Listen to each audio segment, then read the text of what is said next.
You will fail your way to greatness. Most people allow their fear of failure to outweigh their desire to succeed. When you're willing to fail again and again and again, when you make up your mind to become unstoppable, when you make up your mind to become a no matter what person, then that will then give birth to a part of yourself that you don't know right now. Imagine, if you will, being on your deathbed and standing around your bed, the ghost of the dreams, the ideas, the abilities, the talents given to you by life, and that you, for whatever reason, you never went after that dream. You never acted on those ideas. You never used those talents. You never used those gifts. And there they are standing around your bed, looking at you with large, angry eyes, saying, "We came to you, and only you could have given us life. And now we must die with you forever." See, most people stop short of their dreams and park and get off the highway of life because of the rejections of life. You will always be rejected. It's no big deal. Jack Canfield said rejection is a myth. It's not like when somebody says no and then they slap you. No, it's just, to me, make no your vitamin. Get excited about the no. Why? Because every time someone says no, that brings you another step to a yes. You're getting closer. Trust me, you will win if you don't quit. You will win if you don't quit. Even a broke clock is right twice a day. As you go through the challenges of life and you look at it and embrace whatever comes to you, don't run from it. Step toward it. Don't try and duck it like most people do. See, most people want it easy. See, if easy come, easy what? Easy go. See, but when you go at what you're going to deal with and you deal with the difficulties of it, when you handle those hard things close at hand, making those hard decisions right now that you don't want to make, learning those things that you don't like to do, but you know that in order for you to get where you want to go, this is one of the hoops that you have to flip through. And I'm saying to you, whatever you got to do it, because if you don't, life is going to whoop you until you surrender. You have something that you brought to the universe, and that if you decide that my life deserves my developing this what I do well, and becoming the best at it, and mastering myself, and seeing what I have within me, if you decide to drop your buckets where you are and develop your gifts, I grant you, you'll never ever be without. I grant you that your gifts will take you places that will literally amaze you.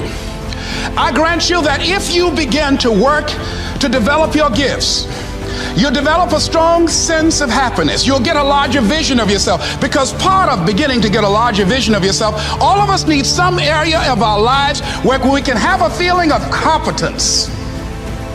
That people know when they think about this area, that's something you do. That you eat and sleep that. And that you do that. You do that. Changing is not easy.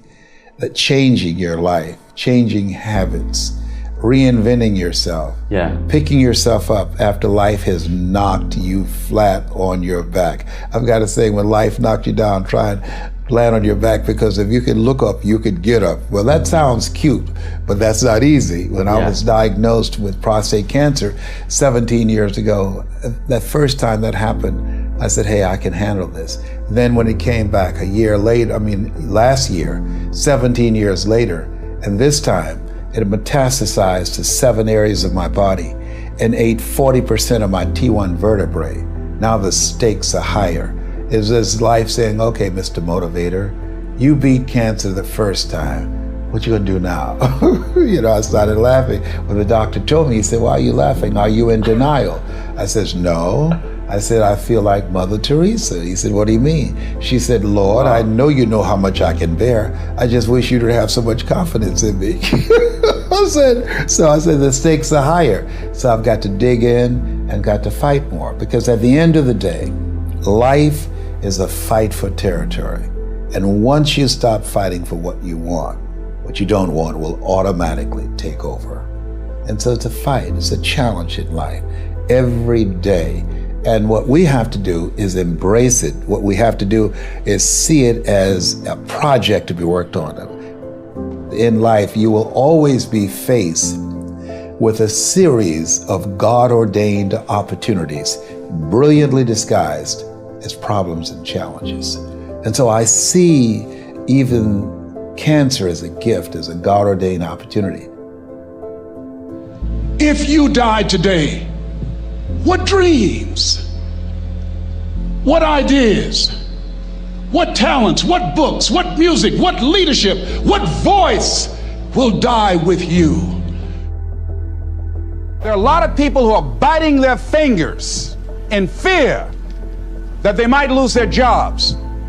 But there are few people who have decided within themselves, I'm going to make it. Some people aren't waiting to be cut.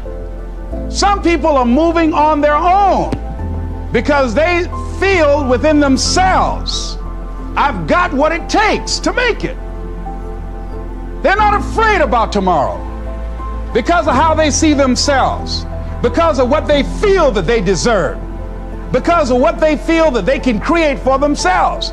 Because these people have decided, as they look at the future, as they look at themselves, there's a way. Where there's a will, there's a way for me to begin to create a way out of no way. And when you have that kind of consciousness, when you have that kind of spirit, nothing can stop you. Nothing.